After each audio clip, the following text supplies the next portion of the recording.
Pessoal, só para avisar que a partir de agora a gente está gravando.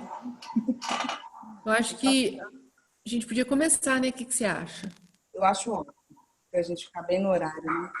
Talvez uma de vocês duas podem mandar, uma de vocês manda para a Irlana um alô só para saber se ela está chegando, se a gente espera. Ah, chegou! Tô Ai, aqui já. você já estava aí, desculpa, não estava dando para ver. Que É, bom. Ô, coisa iluminada. Chegou o sol, viu? estava aqui conhecendo o Pedro de Goiás, de Ai, Santa Helena de Goiás. Santa Helena de Goiás. Uma terra que eu já passei muito na caminhonete do meu pai, indo para o Araguaia. Ô, gente, então eu deixo na mão da Cília Sunderta, né, ou da Satito para abrir e contextualizar aí. Satnam, pessoal, boa noite. Bem-vindos todos e todas. É uma alegria muito grande receber vocês aqui e, ao mesmo tempo, um privilégio para todos nós, mais uma vez, a gente abrir esse espaço de troca, de conversa. Para quem está chegando aqui primeira vez, vou contextualizar por que a gente está aqui. Na verdade, esse encontro faz parte do plano da ABAC, o plano ABAC na pandemia. Então, nós nos reunimos aproximadamente 40 dias. A ABAC planeja uma edição extraordinária para que toda a Sandra, os professores que compõem a ABAC, pensassem em estratégias para uma atuação efetiva durante esse período de pandemia e no pós-pandemia também.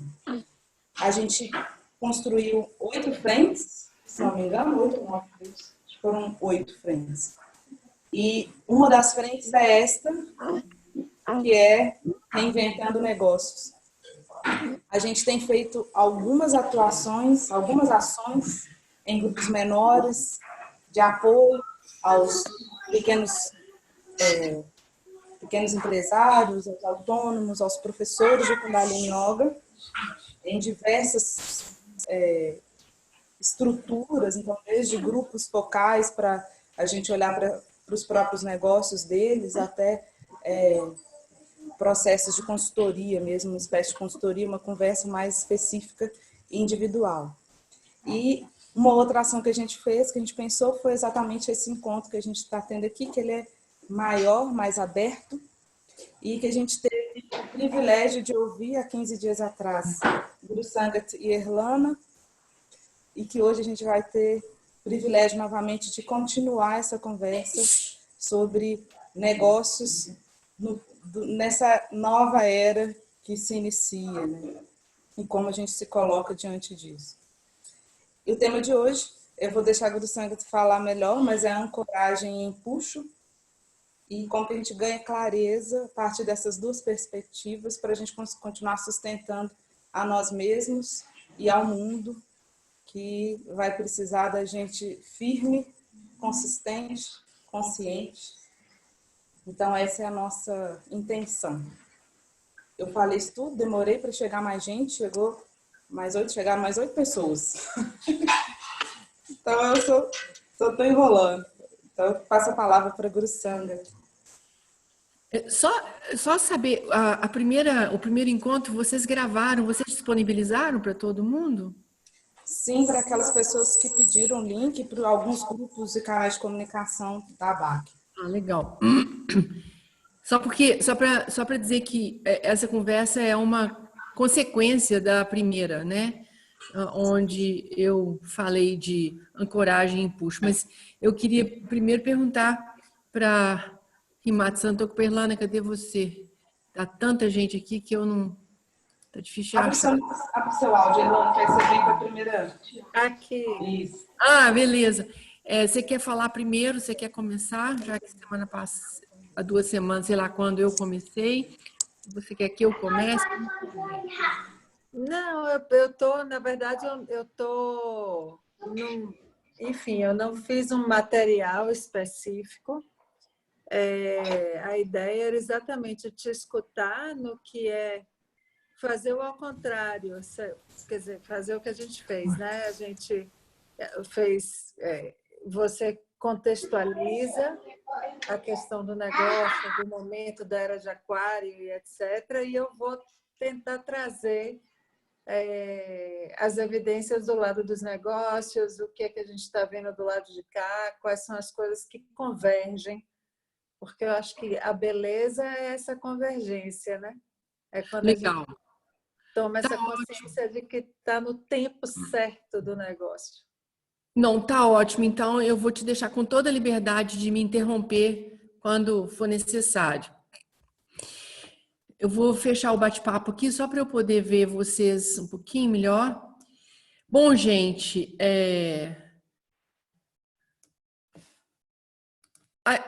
a semana, sei lá quando foi isso, parece que acontecem as coisas, acontecem assim, 1000 coisas ao mesmo tempo, eu já nem sei.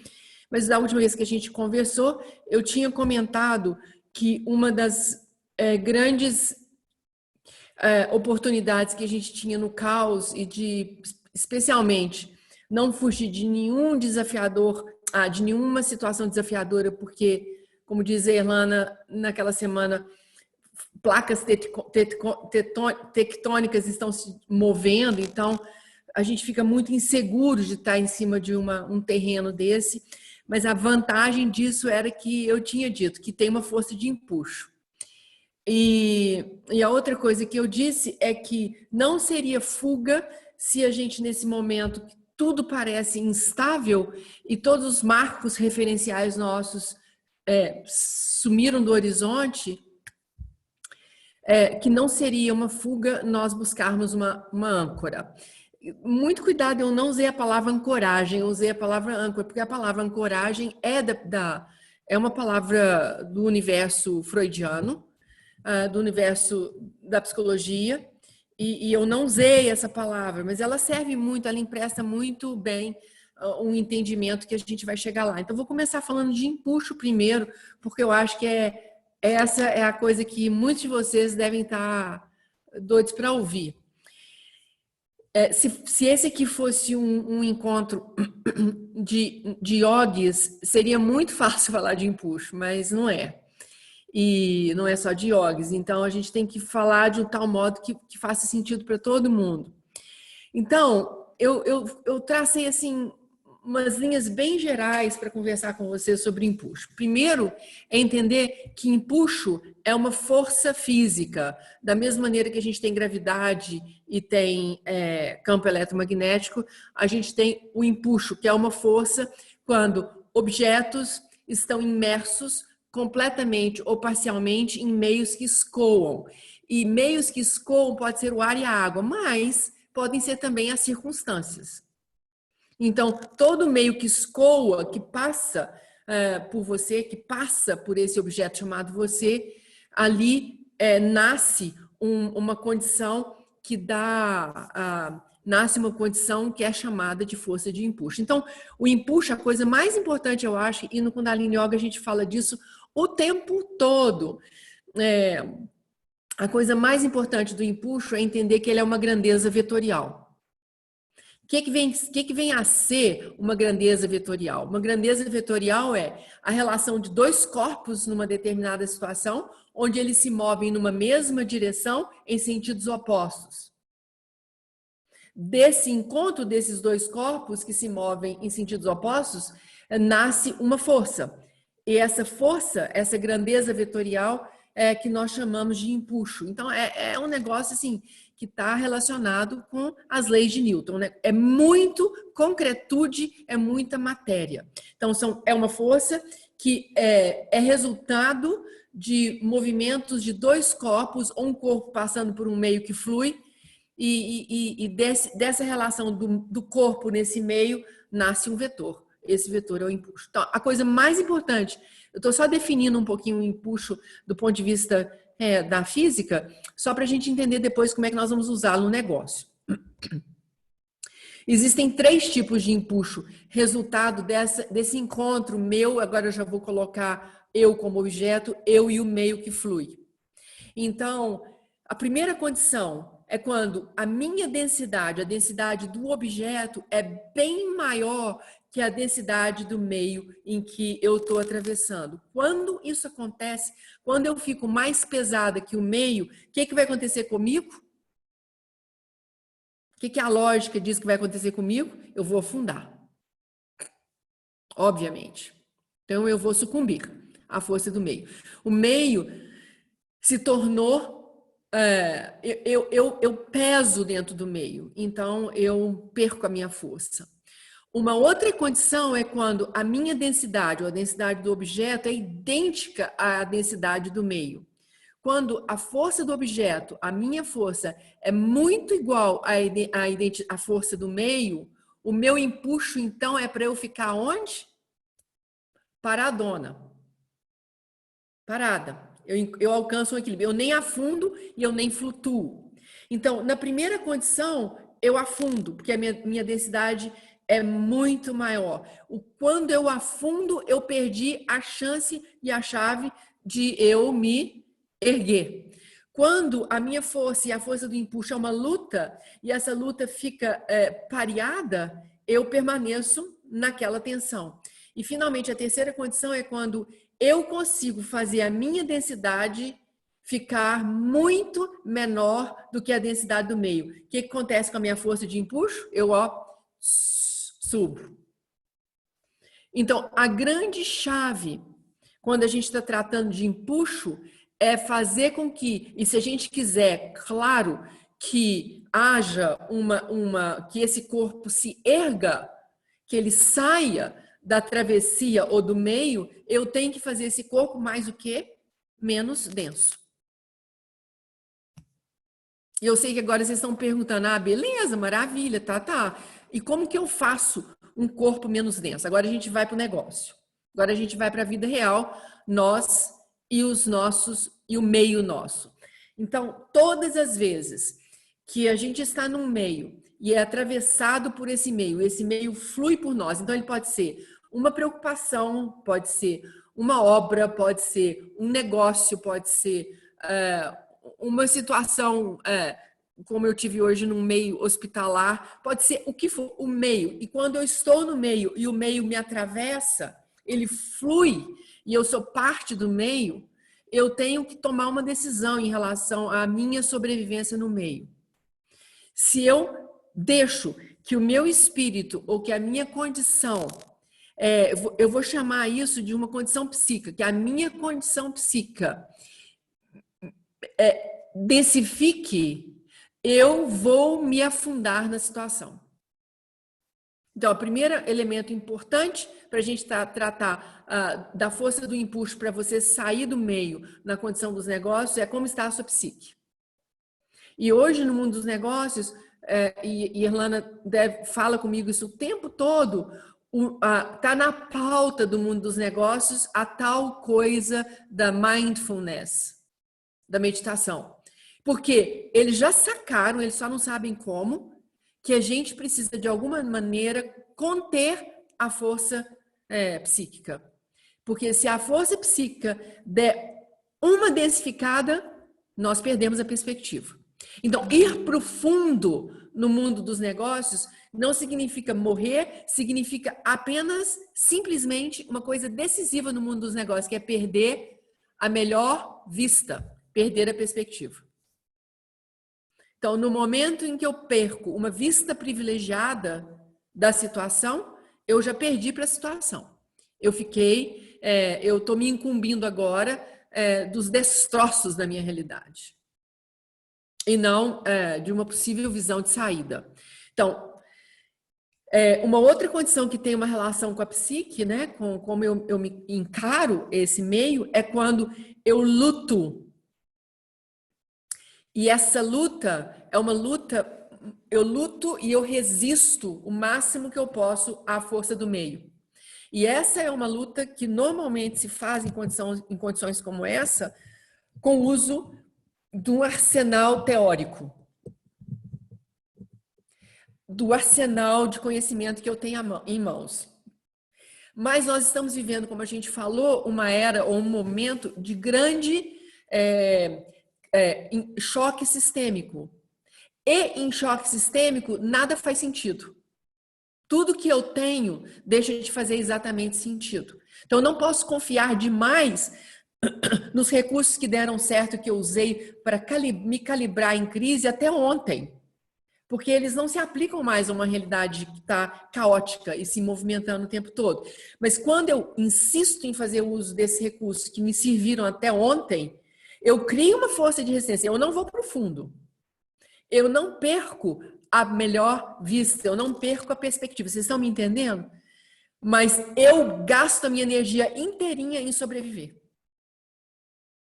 E na medida em que eu estou gastando a minha energia em sobreviver, com os recursos técnicos que eu conheço até ontem, as coisas estão mudando. E mais uma vez, eu perco a chance de ter a melhor vista, ou um outro ponto de vista, uma outra perspectiva. Então, isso para a psique, no primeiro caso, quando eu me afundo, são as pessoas que desistem. Elas desistem. No segundo caso, são as pessoas que deprimem, porque elas estão o tempo todo na luta e elas não afundam, então elas não veem o negócio acabando, mas elas também não veem uma saída para o negócio. Vocês estão entendendo que ela está na mesma densidade do meio. E a terceira perspectiva, quando a gente consegue, na psique, mudar a densidade, só tem uma maneira. Por isso que mindfulness virou a carta dos negócios agora. A única maneira que eu tenho de me elevar numa situação dessa e deixar a minha psique ganhando a melhor vista, a melhor perspectiva, é eu considerar que eu preciso mudar a minha densidade, e que a minha densidade pode ser mudada ou porque eu tenho um tipo de lógica ou de ajuda que me leva a olhar para um lugar onde eu não olhei ainda. E como eu disse última semana que a gente conversou, eu busco olhar no meio do meu trabalho, no meio do meu negócio, onde estão os ombros dos gigantes. O que algumas pessoas gigantes têm feito? E eu logo pulo para o ombro desses gigantes e falo, não, eu vou pegar uma carona nessa ideia. Então, eu tenho que estar com o meu radar muito aberto para o que as pessoas estão fazendo e como essas pessoas estão saindo da crise. Isso é uma maneira de eu ter esperança. E vocês podem ter certeza que na psique que vence a densidade do meio é uma psique cheia de esperança. Uma outra condição que eu tenho para elevar diminuir a minha densidade, portanto, sair do meio, é eu aprender a meditar. Eu preciso ter uma coisa que no mindfulness eles conhecem como, quer dizer, que a atenção plena conhece como você dá tanta atenção para uma coisa, duas coisas, três coisas, 1000 coisas, tudo, até que a sua atenção não está em nada. Então, isso que é o mindfulness. Você começa absorvendo, minha mão, minha cabeça, até que você vai para o nada. No Kundalini Yoga, a gente tem um vetor para chegar no nada em 3 minutos, que chama Shunya, a gente quer chegar nesse nada. Então, a gente faz um bypass do tal da mindfulness, porque numa prática de mindfulness, você vai precisar seguramente de muito tempo, muito mais tempo. Então, a gente tem que ter um recurso para levar a nossa mente a um lugar que ela não se preocupa com absolutamente nada. Ela não se preocupa que ela está perdendo para o meio, que ela está empatando com o meio, que ela precisa ganhar do meio. E se a gente tiver segundos desse espaço vazio, é o que a gente precisa para ter uma coisa que é muito conhecida aí fora, que se chama insight. Mas insight do quê? Do meu negócio. De ter uma intuição do meu negócio. Então, você tem um recurso, você não está do nada, nós não estamos fazendo aqui macumba. Não é que você está ali, tive um insight. Você tem que ter alguns recursos. Primeiro, você tem que conhecer o seu negócio, você tem que conhecer o que as pessoas estão dizendo do seu negócio, você precisa conhecer experiências que estão alavancando algumas pessoas do seu negócio, e daí você vai para o seu campo neutro, para o seu nada. E ali naquele nada você pode ter um insight. E aquele insight vale para o seu negócio. Então, é uma maneira que você vai não inaugurar nada novo, como a gente falou, não perder tempo com buscar coisas que sejam absolutamente inaugurais. Não, você vai ser autêntico. Nesse caso, o que é ser autêntico? É esvaziar sua mente, contemplar o nada, mas tendo no seu altar, que é o seu negócio. E a hora que desce uma intuição, que desce um insight, você persegui-lo. Você persegui-lo. Isso nesse caso, seria a sua autenticidade. Mas, gente, tem uma coisa importantíssima nesse terceiro elemento, que é você ficar menos denso que o meio. É que você não pode mais fazer isso sozinho. Acabou essa história de você vencer no seu negócio sozinho. Você precisa ter pares. Você precisa ter com quem conversar. Você precisa ter pares que pensam o negócio juntos. Porque na história de esvaziar suas preocupações e criar um espaço vazio na sua mente, é quando você escuta um insight e compartilha aquele insight. E você vai descobrir que se o seu insight for realmente pertinente ao seu negócio, os seus pares também sentiram isso. Então, a fórmula para os negócios nesses tempos que estão chegando por aqui é entender realmente densidade e entender da força da psique nas densidades, ter pares e poder esvaziar sua mente, para você ter insights. Como ter pares? Boa pergunta.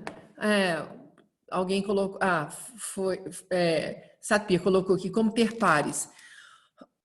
Você tem que construir parcerias. Eu não posso dizer para você exatamente como você vai construir a sua parceria, mas a história tem que respirar. Como respirar? Cada um vai saber como respirar. A parceria é quando você encontra pessoas que se unem a você. Então, no mundo do negócio, os seus pares de negócio.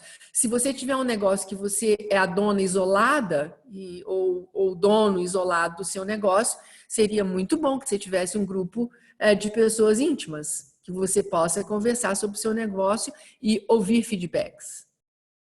E se na pior das hipóteses você não tem nem íntimo, nem nada, cuidado para você não ir falar com uma pessoa íntima que vai te julgar. Quando eu digo íntima, é assim, pessoas que conhecem você e conhecem o seu negócio.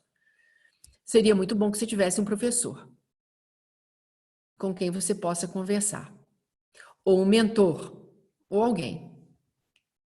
E no mundo dos negócios, essa pessoa existe. Fala aí, Erlana. Guru Sangat, eu queria trazer uma primeira analogia, que foi a que me ocorreu aqui, que eu acho que, em palavras do que a gente está usando do lado de cá, neste exato momento, eu acho que a gente, quando você traz a questão do empuxo, que você posiciona o objeto, né, que no caso é o negócio, que está imerso numa coisa que flui, né? Numa coisa que flui. Isto a gente pode fazer uma primeira analogia, que é exatamente o que a gente está falando hoje de ecossistemas de negócio. E essa analogia que me ocorreu logo de saída, ela continuou de pé ao longo da sua colocação, da sua explicação, porque o ecossistema ele é esse ambiente onde o negócio está inserido e que flui, né? Se a gente não reconhece esse ecossistema, se a gente toca o nosso negócio, pensa no nosso negócio em valores absolutos, vamos dizer assim, vamos fazer uma analogia, né? Eu faço esse negócio assim, do jeito que ele é há 20 anos, e assim eu vou continuar, né? E o ecossistema, essa coisa fluida que está em movimento, você vai afundar, naturalmente, porque neste momento que a gente está de ruptura, que os americanos chamam de disrupção, em português seria mais fácil, seria melhor ruptura, né? o que você, as premissas, você não tem só uma mudança de parâmetros, tipo, vamos lá, vamos fazer turismo, né? Não é que eu vou viajar para lugares diferentes, eu vou viajar mais barato, eu não vou viajar. E se eu viajar, os motivos que me levarão a viajar são completamente diferentes, são outras buscas. Então, você não teve uma variância só de parâmetro, você teve uma variância de premissa, né? Premissas estruturantes daquele negócio. Então, quando você nega isso, não reconhece de jeito nenhum, a tendência é que você seja mais pesado, né?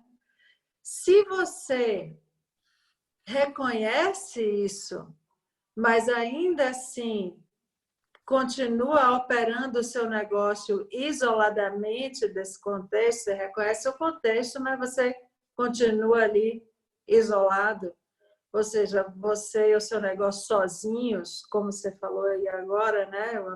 Você não tem interlocução, não tem um par ou pares, você fica ali parado, você talvez, né? Você vai ficar ali naquela pedalação, você falou na luta, né? Ficar ali pedalando. Mas definitivamente você não está no seu maior potencial porque você está isolado.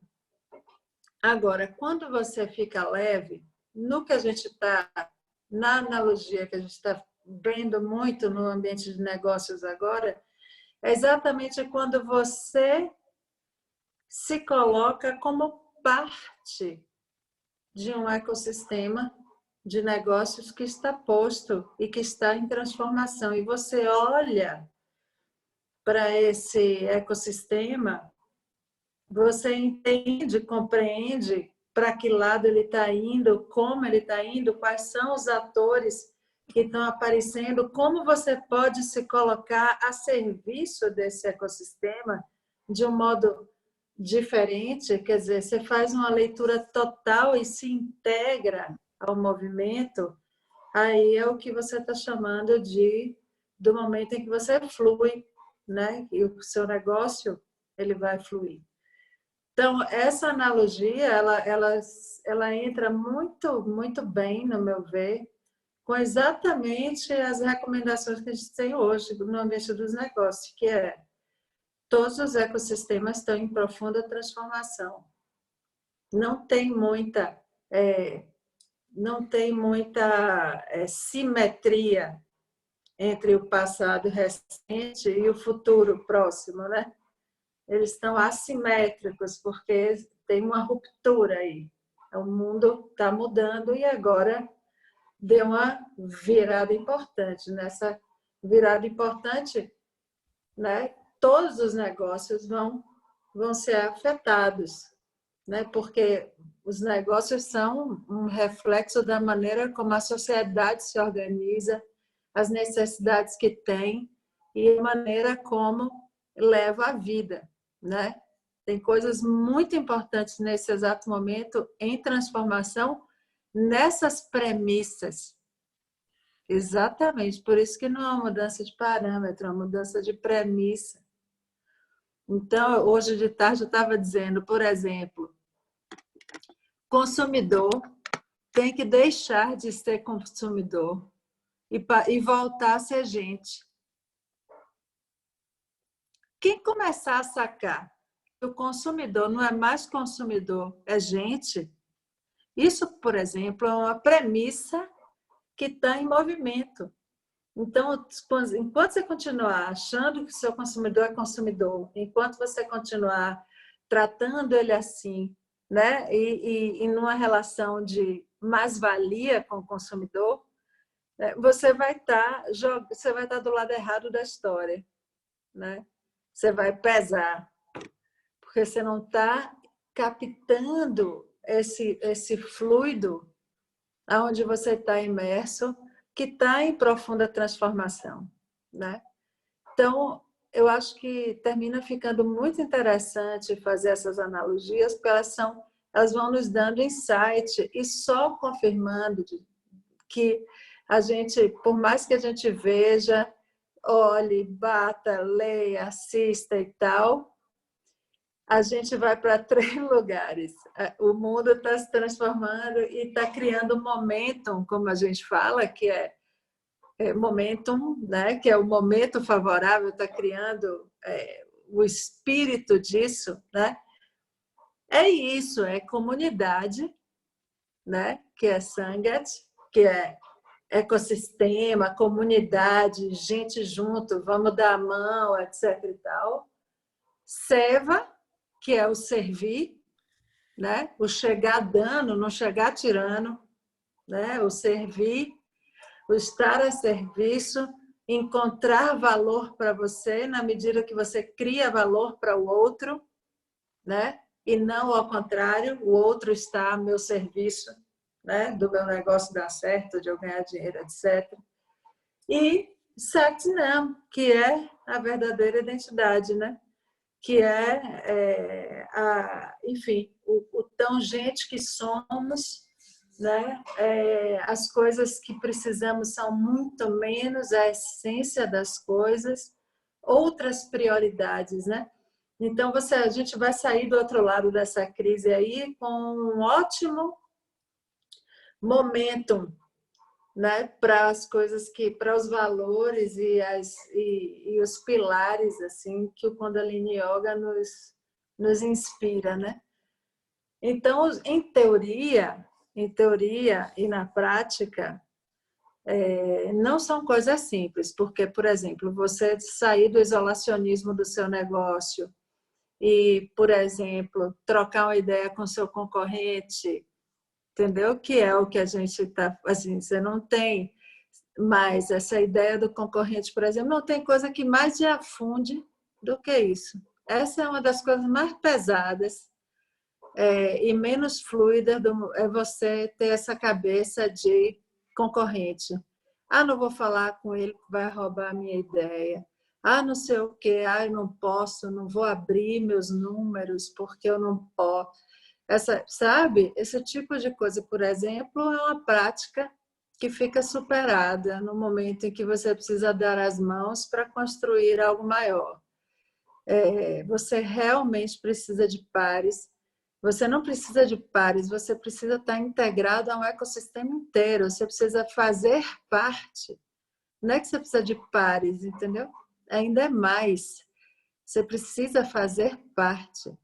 Precisa estar realmente em uma rede, reconhecer a rede e ser simplesmente um nó dessa rede, fazer bem o que você se propõe a fazer nesta rede.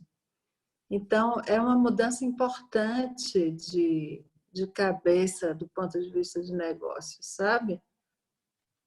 Então, é isso. Eu queria trazer essa analogia porque eu acho que ela faz muito sentido nesse exato momento, realmente.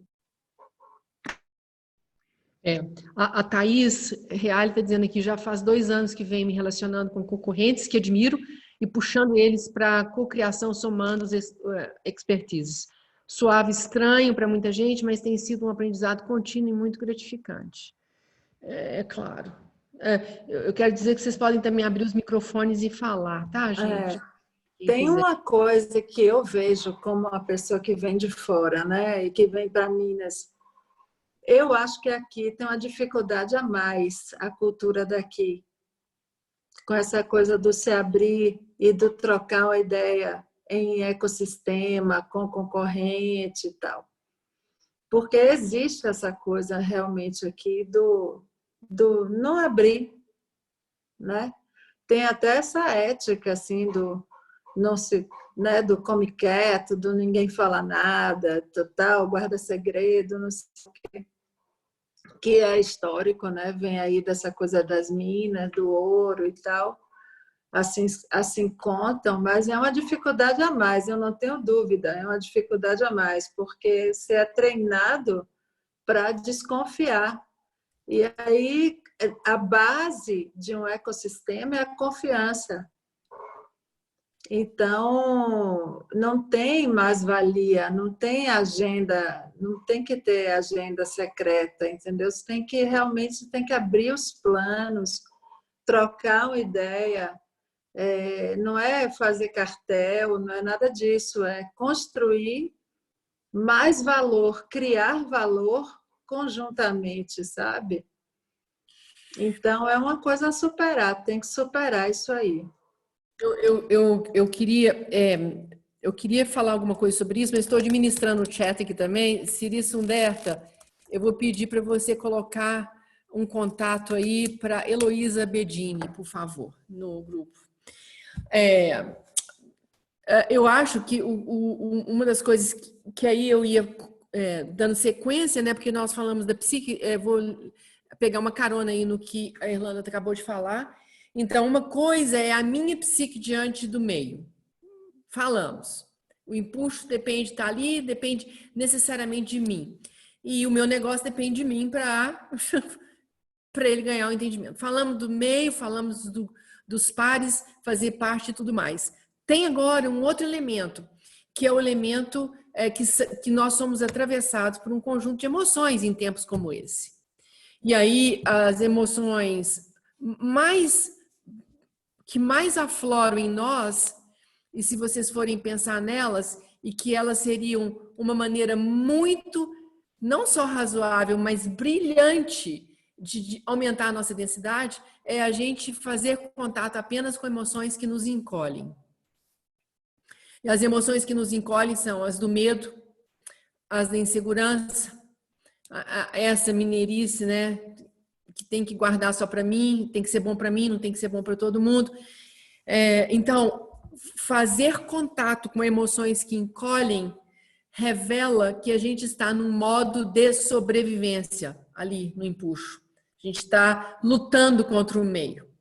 Então, como é que eu transformo em mim para ter um reflexo no meu negócio? Essa é a chave também. Então, como é que eu saio de emoções que me encolhem para emoções que me expandem? Isso é uma prática importante de ser adquirida. Não é fácil, mas as emoções que me expandem, elas fazem total senso, elas fazem total sentido para duas coisas: para aumentar diminuir a minha densidade e aumentar a minha rede de conexão. Se eu não tiver emoções que me expandem, eu não vou ter rede de conexão. Eu não vou estar no ecossistema, como diz a Irlanda, porque eu vou estar tão preocupada em me defender que eu não consigo ter aquela visibilidade ou aquele olhar para além da minha dificuldade. Então, quando a gente trata de emoção, mais uma vez, eu tenho que te dizer que a gente pode passar anos numa relação terapêutica com um psicólogo sobre as emoções, mas ainda assim vai ter um momento em que você vai estar sozinho consigo, pondo isso em prática. Então, como é que você pratica transitar de emoções que te encolhem, que te deixam no modo de defesa, para entrar para emoções que florescem, que te colocam no modo de crescimento? É o que a gente, por exemplo, no Kundalini Yoga ensinamos todo o tempo. E isso tem a ver com a sua capacidade de contemplar. Então, tem um lugar que, de novo, a história do mindfulness, da meditação, volta, porque a experiência de contemplação é uma experiência necessariamente que te expande. Ela te faz entrar em contato com... não pode ser uma autoajuda do tipo, sorria, tudo está bem. Não é isso. Porque isso também já ficou no século XX. Encerrou no 31 de dezembro de 2019. Encerrou também no 31 de dezembro de 2019 as consultorias ou aqueles negócios, como é que chama aquilo? Coaching, que te ensinava: escolha só emoções boas e só pessoas boas e viva com elas. E abandone todas as emoções ruins e todas as pessoas ruins.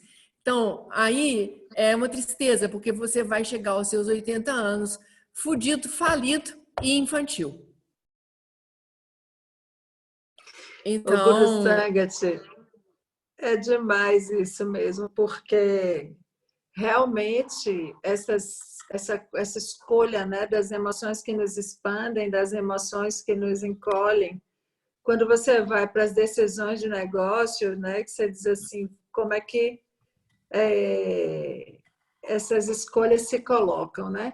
E quando você fala também de você precisar dessa meditação e desse afastamento, desse vazio, aí diretamente também agora está muito em voga essa coisa até porque senão você não enxerga o ecossistema, né? Que é essa coisa saia do seu corpo, step out of your body, step out of your business, né? Saia do seu negócio E contemple. e olhe para o mundo que está. Uhum. Olhe para as oportunidades. Não olhe para o seu negócio nessa fase de ruptura. A resposta não está na resposta que você já deu a esse problema. A resposta está na pergunta de novo. Então, você volta para a pergunta que você responde com o seu produto e seu serviço, com o seu negócio. Quer dizer, volta para a origem. Por que você abriu esse negócio? O que você queria atingir quando você fez esse negócio? Quais eram as suas intenções, o seu propósito? Qual é o resultado que você quer com isso?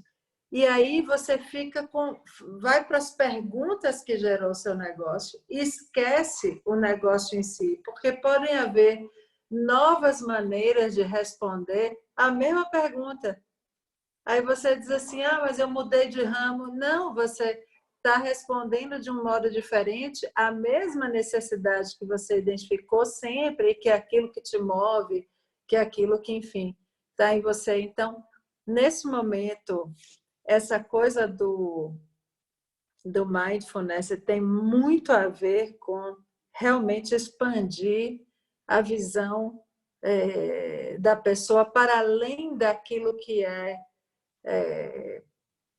superfície, né? Superfície é um contato mais profundo com as coisas que acredita, com as intuições, uma tomada de decisão diferente quando você tem consciência e está no presente, está no negócio e observa isso também um pouco mais afastadamente, assim.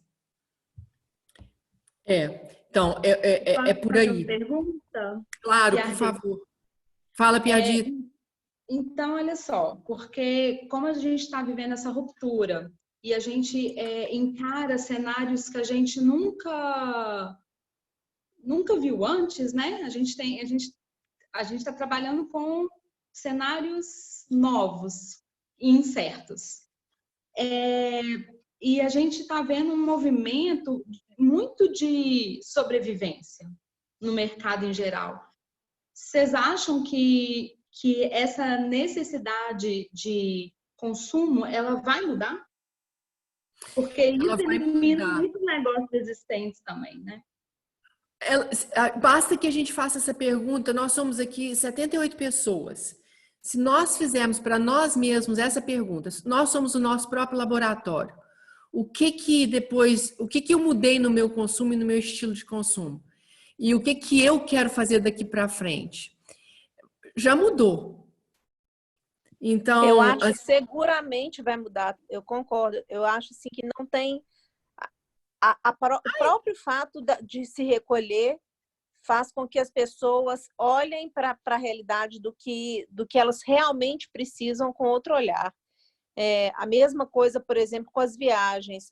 A Irlanda deu o exemplo das viagens, né? E eu, claro que eu me sinto muito ali nessa realidade, por ser dona de agência. E o que vai... As pessoas vão viajar, mas o que vai mudar vai ser o propósito das viagens. Então, o consumo de viagens, no geral, ele não vai ser mais a viagem do blogueiro, de tirar ali foto e ir embora e não sabe nem o que está fazendo no lugar.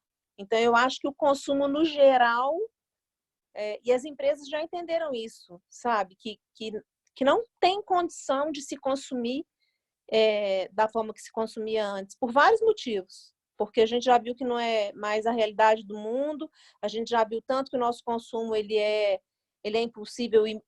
impulsivo e muitas vezes desnecessário, E as pessoas estão aprendendo a viver e a enxergar o necessário com outros olhos.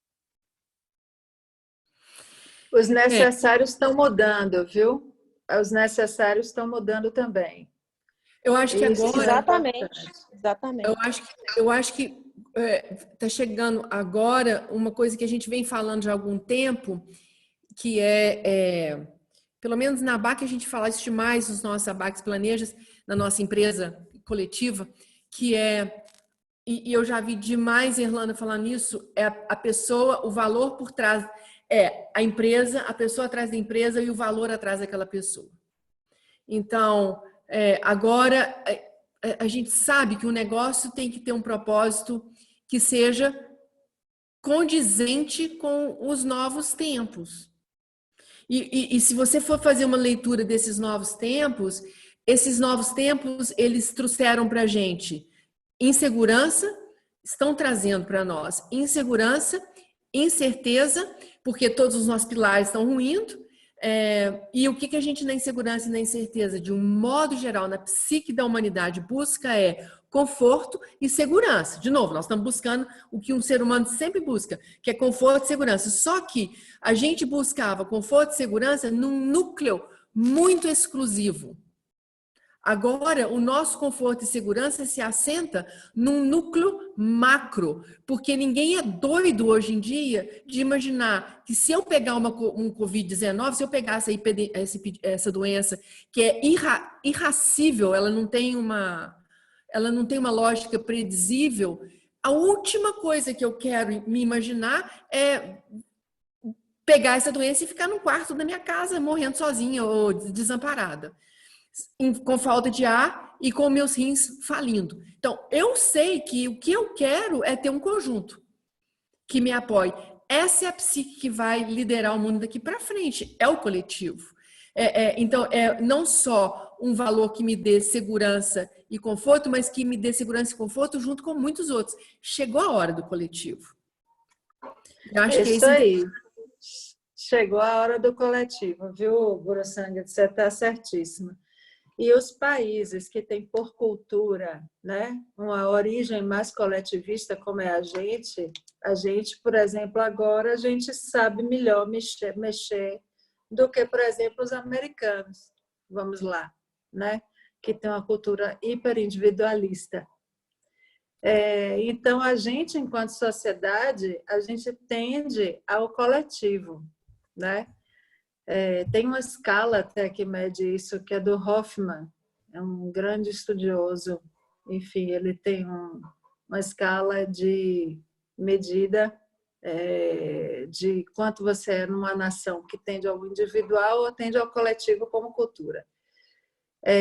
A gente tende mais ao coletivo, mas eu acho que tem algumas especificidades. E no negócio, no ambiente de negócios, a gente tende ao individual. A gente gosta desse modelo americano, do empreendedorismo, do super-homem, da Mulher Maravilha, etc. e tal e tudo. E no ambiente do coletivo, não tem super-herói, né?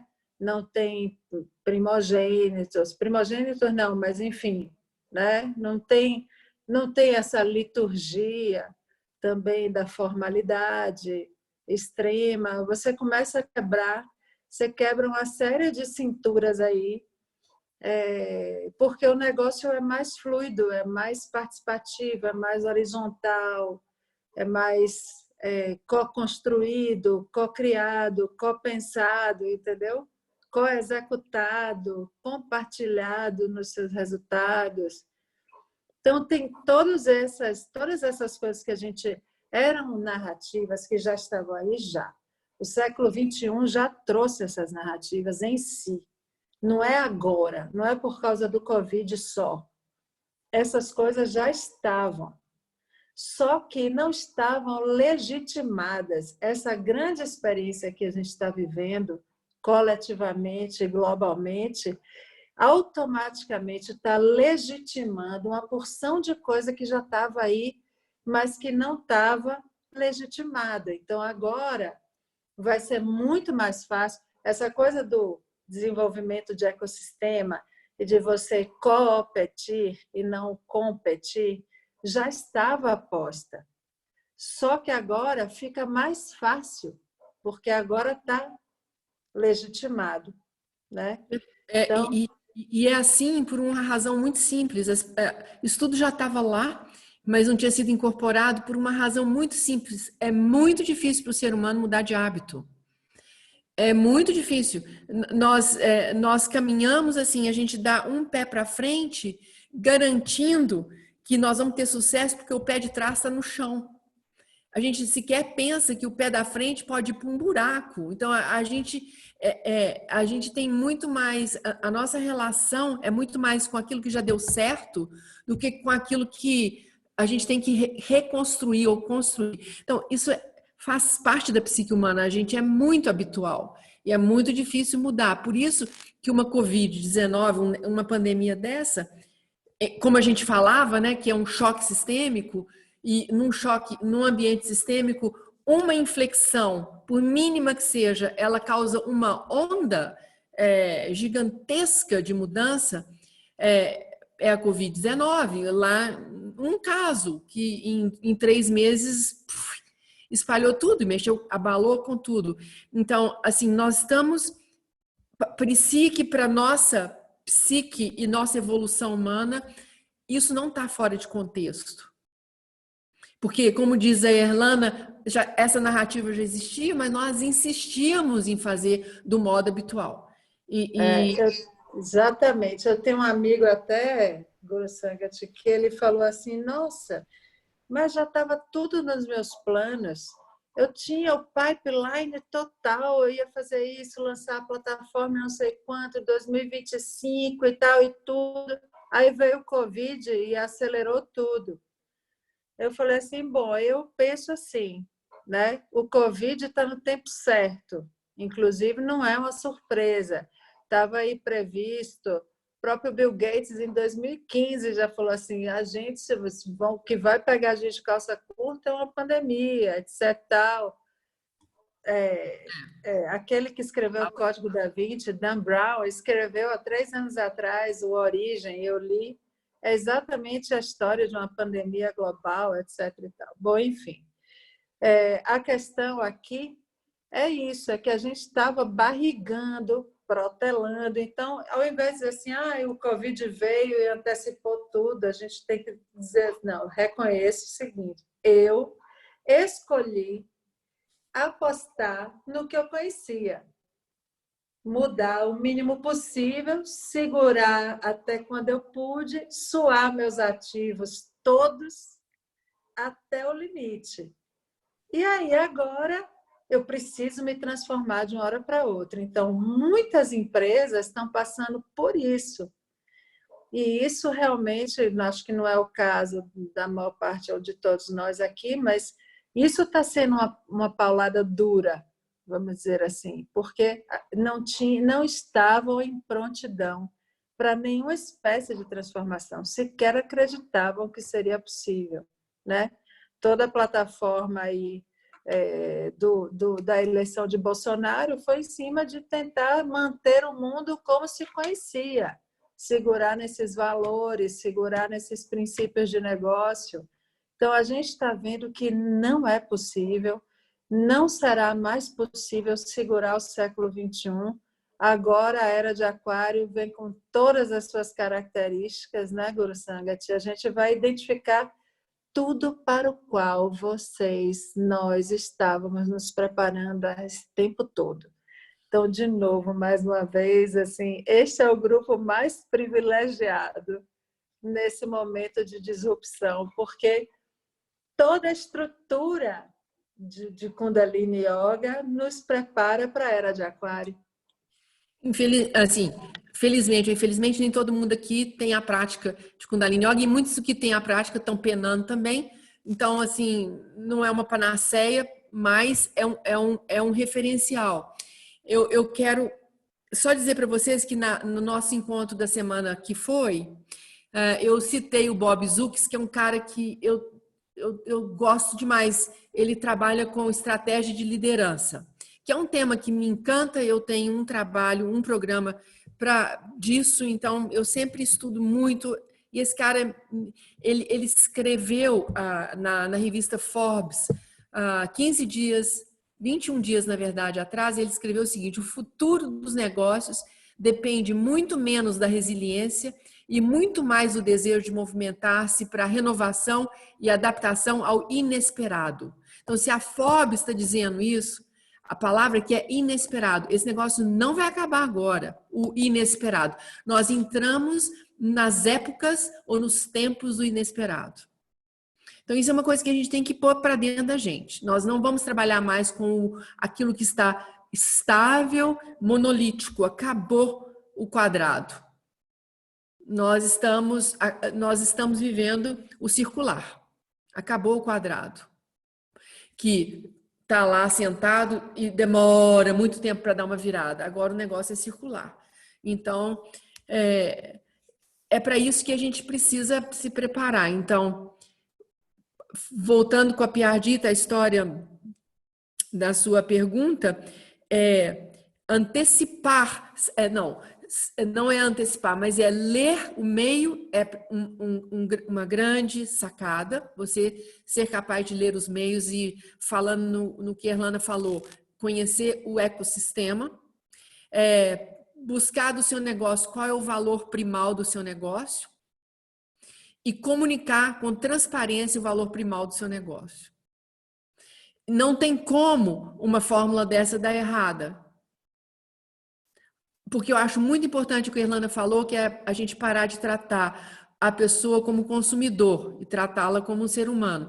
Há muitos anos atrás, eu estava nos Estados Unidos e eu quase que deixei de presidir uma empresa, mas eu continuo nesse conselho diretor ainda, porque o Covid impediu que houvesse uma troca na presidência.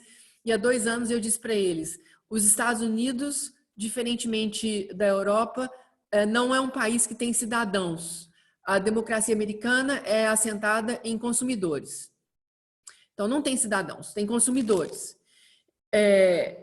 E isso para nós, uma leitura nossa disso é o seguinte: agora chegou o momento de ser humano, realmente. Então, não tem mais jeito. O negócio é saber o que a pessoa busca de valor e servir esse valor. Grussanga, deixa eu te perguntar, você acha que vai... eu acho demais que vai ter essa migração de consumidor. Na verdade, já é muito a forma como eu trabalho, né? Que é entender aquele ser humano como ser humano, não como... E fazer o que é melhor para ele, independente do que é o melhor para o meu negócio em termos de lucro. Nem sempre eu vendo o que é melhor de lucro para mim. Eu vou vender o que é melhor para ele. Mas você acha que essa migração também vai acontecer do ponto de vista do consumidor, agora ser humano, para as empresas, menos empresas e mais humanas? Não, sem dúvida, esse negócio já está em curso. Se vocês abrirem esse negócio Forbes, se vocês forem para o Knowledge Project, se você for para o lugar que a Erlana tanto estuda, você estava fazendo um curso outro dia de 10 dias, onde foi, não? Que você comentou? Berkeley. Em Berkeley. Não adianta. O mundo da empresa está falando nisso. É isso aí. Isso aí é o mais legal, inclusive, de tudo. Né? Que aí tem então, de novo, já estava tudo aí, só que agora legitima. Então, tem um movimento, por exemplo, no Brasil, chamado Humanizadas, que é uma moçada, uma galera que avalia as organizações e classificam elas do nível de quanto elas são humanizadas ou não, tanto para dentro quanto para fora. Isso é muito legal. Tem uma galera chamada Sistema B, que é muito legal. Tem muita gente, já está posta, que agora vai aparecer. E aí você vai dizer assim, nossa, como foi que surgiu isso do nada? Surgiu aquilo do nada? Surgiu aquilo do nada? Nada surgiu. É que agora legitima, sabe? Legitima e aparece. E inverteu a demanda. Então, agora vai sair um monte de todas as empresas procurando essa galera para ajudar a gente a se transformar. Muitas transformações acontecerão nessa de sobrevivência, eu estou respondendo, como a Guru Sangha te fala, eu estou reagindo a essa mudança de contexto muito rápida, e outras vão agir e vão ajudar a fazer a virada, vão de fato construir um novo momento, né? Não vão apenas responder. Olha que legal aí, Elana, tem a Ana Bolívar, que eu queria, onde que ela está? Faz parte da comunidade B em Minas Gerais. Oi, gente. Cadê você? Ah, tá aí, legal. Bom te ver e saber que você é da comunidade B. E a coisa mais incrível é ver que a turma da Humanizadas, da comunidade B, é a galera nova, né, gente? Que é muito legal. É onde.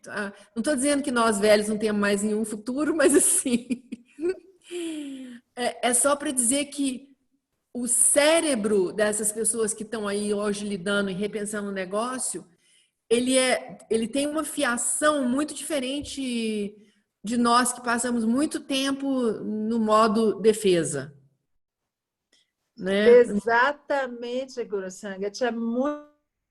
Eu, que sou a mesma geração, quer dizer, fui programada para competir. Né? Então, eu fui programada para competir. Educação, tudo, fui programada para competir. E aí eu entro num universo, e eu estou nessa peleja já tem um tempo, e eu digo, não, eu preciso, esse negócio tira o pior de mim. O que é que tira o melhor de mim? Então, como é que eu me coloco num ponto de poder colaborar? Então, para mim, não é só aprender sobre um novo momento no mundo, é desaprender o que eu fui programada para. E essa é a grande dificuldade. Não é o aprender, é o desaprender. É conseguir olhar para esse momento de agora com olhos novos, de quem está de 0 a 0, entendeu? E não com os meus olhos do passivo, de tudo que eu sei e continuo querendo achar que está válido. Né? Então, eu mesma contratei uma mentora que vai começar comigo essa semana, que é uns 25 anos mais jovem do que eu. Legal. Porque eu falei, não, gente, eu preciso entender, inclusive, mais, não entender, mas participar do processo mais, sabe? É um prazer, realmente, mas é uma renovação. E aqui está no nosso papo aqui, tá a Thaís. Ô, Thaís, cadê você? Estou aqui. Fala aí, Thaís. Prazer, eu cheguei hoje, mas enfim, estou aprendendo muito e feliz de poder também, de alguma forma, perceber que o movimento que eu achava que era uma coisa minha, meio diferente, enfim, que realmente faz todo sentido, né? Eu tenho visto já há alguns anos, em alguns movimentos, eu participo do Art of Hosting, que é a arte de anfitriar conversas significativas, e a gente já praticava isso lá, já pratica lá, mas que eu vi agora na escolinha dos meus filhos e eu achei muito interessante. A escola trouxe 3 possibilidades de pagamento. Então, ela trouxe a consciência de quem não poderia, que sabe que tem pais, né, que perderam boa parte de sua receita, e trouxe, então, o valor mínimo que ela poderia aceitar, trouxe o valor que é o valor normal que a gente já paga, não, trouxe um valor intermediário entre o que a gente pagava e esse mínimo, e trouxe um valor acima para aqueles que estivessem surfando no momento bom, que tem tipos de negócios, enfim, que estão, né, aproveitando esse momento, né, para que cada família pudesse ter a sua consciência de escolha, qual era a faixa, né, em que ela poderia se colocar. Eu acho super interessante. Eu também, a gente tem, além, enfim, da minha empresa de design thinking, de cocriação, eu tenho, enfim, um negócio que se chama Me Too, que é uma plataforma voltada para as mães de gêmeos e múltiplos no Brasil, né? Eu sou uma mãe de gêmeos, transformada pela maternidade de gêmeos, e resolvi, então, junto com outras mães, poder levar um pouco mais de leveza e informação, enfim. E nós também temos praticado esse jeito consciente, né? Então, fizemos um encontro online, cada um contribui, e cada tipo de contribuição tem um tipo de benefício. Algumas não têm nenhum tipo de benefício, outra aberta, gratuita para quem não tem condições de pagar, mas quem tem condições de pagar pode escolher o nível de pagamento. Eu acho que isso é interessante porque também vai colocando o consumidor, que também é uma pessoa, olhando carinhosamente para aquele negócio, né? Para aquela empresa que está se disponibilizando e querendo fazer acontecer nesse momento. Então, só queria colocar que eu já tenho visto alguns modelos realmente mais conscientes das empresas também levando essa forma de cobrar para o mercado, que eu acho que é bem interessante. E aí, só emendando rapidamente, você falou uma coisa muito importante. A relação com o cliente, né, que é uma pessoa, muda. E, por outro lado, a pessoa muda também as expectativas e a relação que ela tem com aquela empresa. Então, no caso da escola, por exemplo, você já vai olhar para a escola e para a gestão daquela escola de uma maneira mais humana também. E vai exigir, portanto, da escola respostas que podem, inclusive, falhar, né? Você é tratado de uma maneira humana, você trata da mesma maneira. Então, como a organização, ela vai ficar menos sujeita a ataque, porque ela vai ser mais compreendida, inclusive nas suas faltas, nos seus erros, né? Na sua coberta curta, enfim, no agafe. Então, o bom é que isso volta imediatamente para a empresa, humanizando também a empresa e as expectativas que você tem com ela, que é muito diferente de uma relação de consumidor, né? Regulada pela lei e etc. e tal, onde vacilou.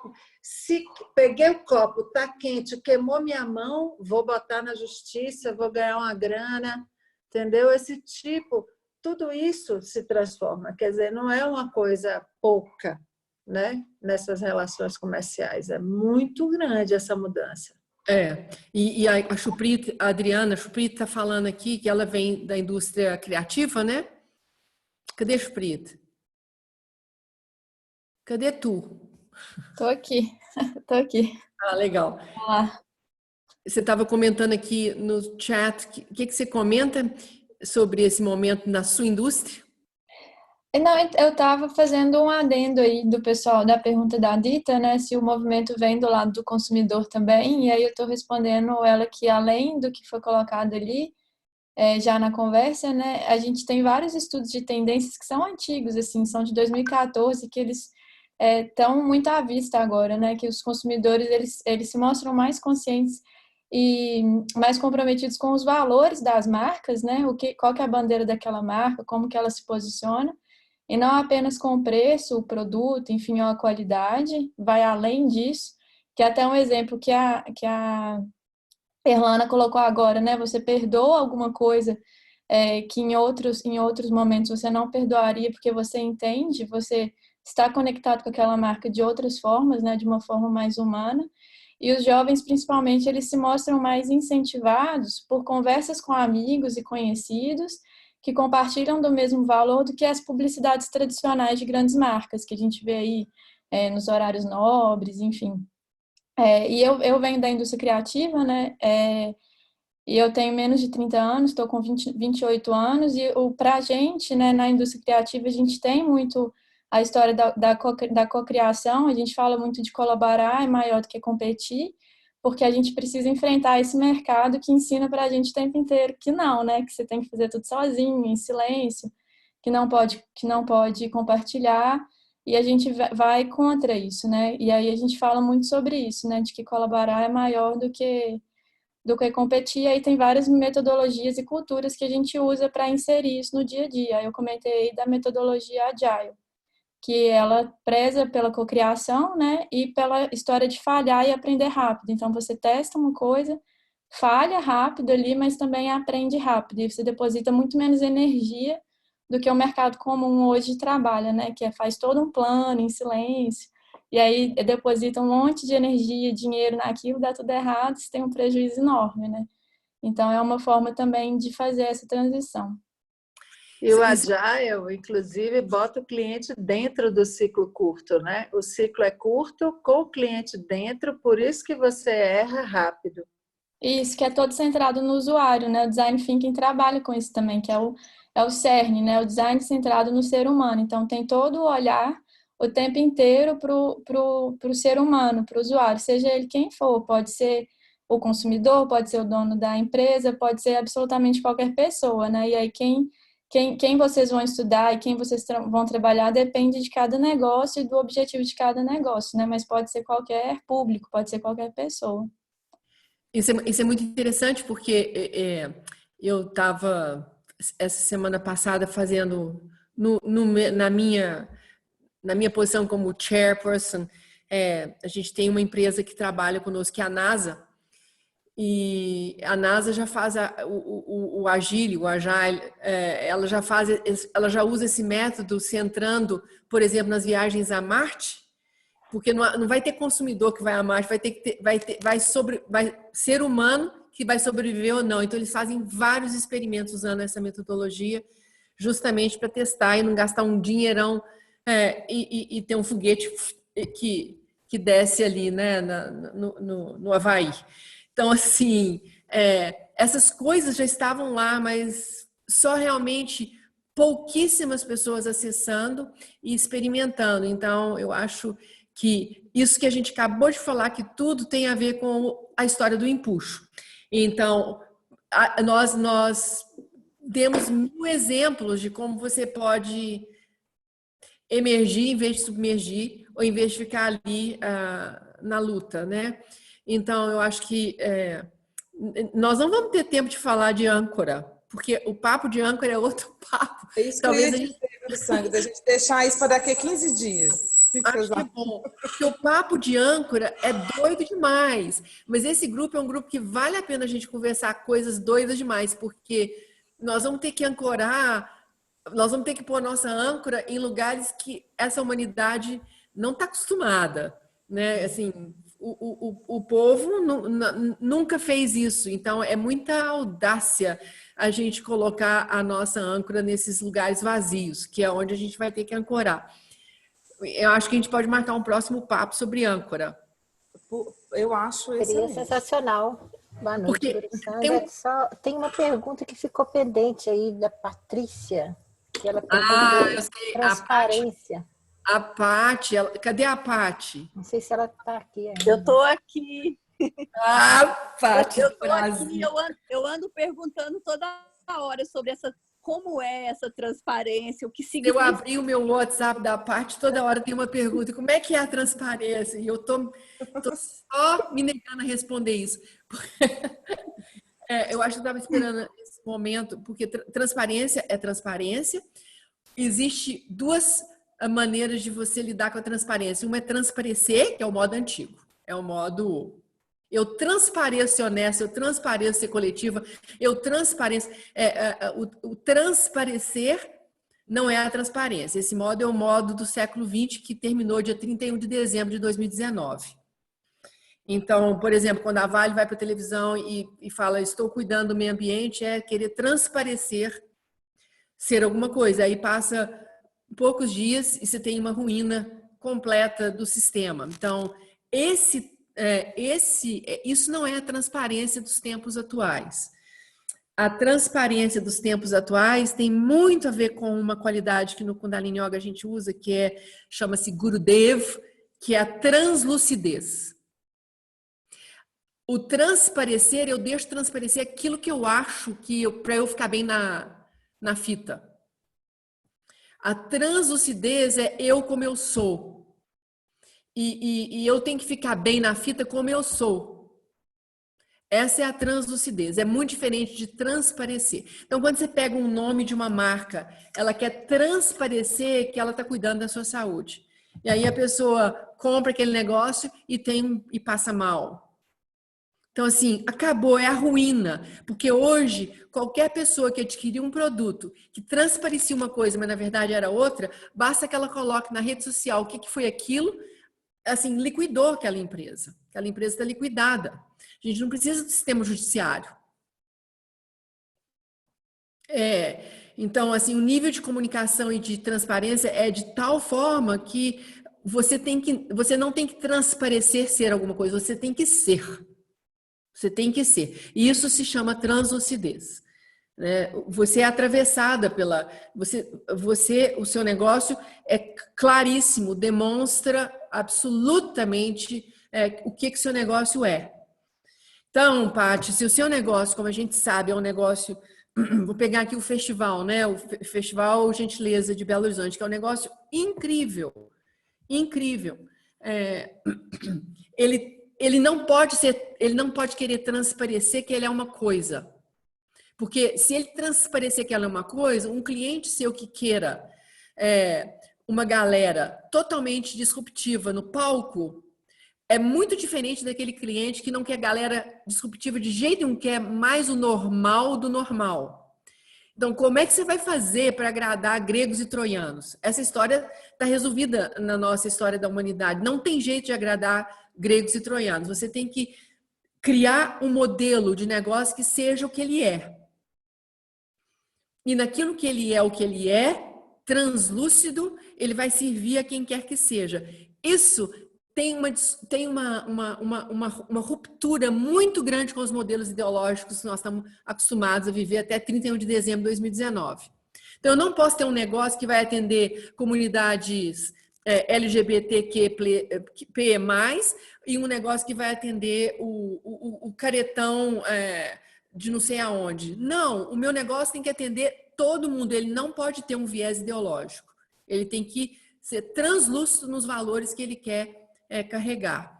Mas isso, Paty, como eu te disse, não é uma conversa que a gente pode ter aqui assim em 2 minutos. Talvez transparência nos negócios seria um outro papo.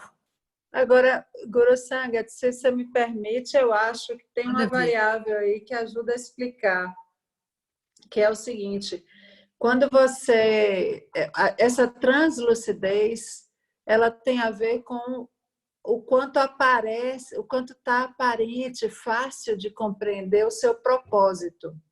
Claro. Então, tem a ver com essa, que é o que você fala, a clareza dos seus valores e princípios. Eu acho que é essa coerência do seu propósito refletido em todos os aspectos da execução do seu negócio, da existência do seu negócio, dos produtos que você oferece, do jeito como você faz ele acontecer, etc. e tal. É tudo um encadeamento translúcido, como você fala, que é uma palavra ótima, que você consegue perceber claramente esse propósito articulado em toda essa manifestação do negócio. Então, tem uma linha de coerência, enfim, é o propósito aparecendo aí na frente. A analogia que me veio entre o transparente, né, que é simplesmente você dar informação, deixar aparente informação e enfim, e do ponto de vista legal, inclusive, aquilo que você é obrigado a deixar aparente, você deixa aparente, e a higiene, vamos dizer assim, é um processo de higiene, né, nas relações de confiança entre o público, o consumidor e sua empresa. E o outro é essa translucidez, que é você realmente fazer questão de que estejam aparentes os seus motivos para ser um prestador de determinado serviço ou produto e tal. Então, tem a ver com isso e está muito na pauta do dia. Eu acho que é isso, né? Assim, e isso não tem a ver, inclusive, só com a sua empresa. Absolutamente tem a ver com a própria pessoa. Eu nunca vou me esquecer uma experiência que eu tive disso, assim, no ambiente hospitalar, né? Então, eu sou bastante velha. Em 90, quando eu voltei da Alemanha do meu doutorado em 95. Bastante velhas, jura? Eu voltei em 95, me puseram para trabalhar no hospital de câncer ali, aquele ali pertinho da Raja Gabaglia, aqui em Belo Horizonte. Fugiu o nome do hospital, agora ele mudou de nome. E eu me lembro, a primeira senhorinha que eu atendi, então era anestesista eu que fazia os exames patológicos, o cirurgião, e essa senhora, coisa mais linda, ela tinha tido um carcinoma base celular no nariz, mas não dava para saber mais, porque o carcinoma base celular ele é um câncer que ele não tem malignidade, mas se ele deixar lá, ele vai comendo o seu tecido. Então, a senhora perdeu todo esse tecido desse lado aqui do rosto. Então, era pura osso, né? E muito mau cheiro. Então, ela tampava o rosto e conversou comigo e falou, doutora, eu não posso tirar essa máscara. Aí eu sentei com ela, falei, nós vamos tirar a máscara, porque a senhora vai operar e tal, nós vamos fazer uma prótese e tal. E aí, antes de começar a cirurgia, eu falei para ela, a senhora topa fazer uma coisa? Eu nunca tinha dado uma aula de Kundalini Yoga, eu fiz o meu curso na Alemanha, achei que eu nunca seria professora desse negócio. Meu negócio era medicina, era hospital e tal. Aí eu falei, a senhora topa fazer comigo uma coisa que é yoga? Ela, eu topo. Então, a gente fez uma respiração, e aí eu ensinei, a gente fez uma oração, e ela foi para a cirurgia. No segundo dia, eu fui correr leito, e encontrei com ela, ela pegou na minha mão e falou, doutora, o que foi aquilo que a senhora fez comigo? Aquilo foi magnífico. E essa foi a minha primeira aluna de Kundalini Yoga dentro do hospital, Luxemburgo, lembrei. Ela e o anestesista. Então, é a transparência. Eu estava ali para servi-la da única coisa que eu achava que podia fazer uma grande diferença na vida dela, já que ela estava estrupiada. Ela ia ter pro resto da vida uma prótese. Então, como a gente leva isso para o nosso negócio, baliza o nosso sucesso. Tem conversa para dar. Olha, eu acho que vocês deviam passar esse encontro. Então, eu acho maravilhoso. Olha, eu tenho sugestão da gente já tem tema para daqui a 15 dias. Eu já vou fazer o convite para abrir sangue para ir lá na frente de todo mundo, para não dar chance delas dizerem não, porque eu sei que elas não vão dizer. Que é âncora. Âncora. Tá, isso. legal. Vai, Guru. Tá bom, gente. Então vamos Obrigada. encerrar, né? Vocês estão tranquilos e satisfeitos? Sim. Satisfeitos, tranquilos. Não vontade de parar, não. Rita, a hora que essa pandemia acabar, eu tô querendo ver a sua agência arrasar. Nós vamos fazer um programa na sua agência. Vamos demais. Vamos demais. Eu falei isso no Biardito ontem. Eu falei assim, o primeiro setor a recuperar muito vai ser o setor da Dita, de viagens. Deve estar todo mundo louco para viajar. Cara, encontros de família. Nós vamos escolher no final da pandemia um tema que a gente queira trabalhar e nós vamos viajar para trabalhar esse tema num outro universo. Maravilhoso. O avião para a NASA. Um avião para a NASA, não. Vai ter festival em novembro? Como é que é? Vai ter Bienal. É Bienal esse ano? Em novembro? A gente não tem mais Bienal, lembra? Tem anual, né? Não tem mais Bienal. Nosso negócio agora é outro negócio. Tem gente de fora querendo vir. Uai, a gente arranja alguma coisa para fazer. É mole. Gente, então, boa noite para vocês. Obrigada. Gente, obrigada. Muito obrigada, pessoal. Obrigada por vocês terem vindo.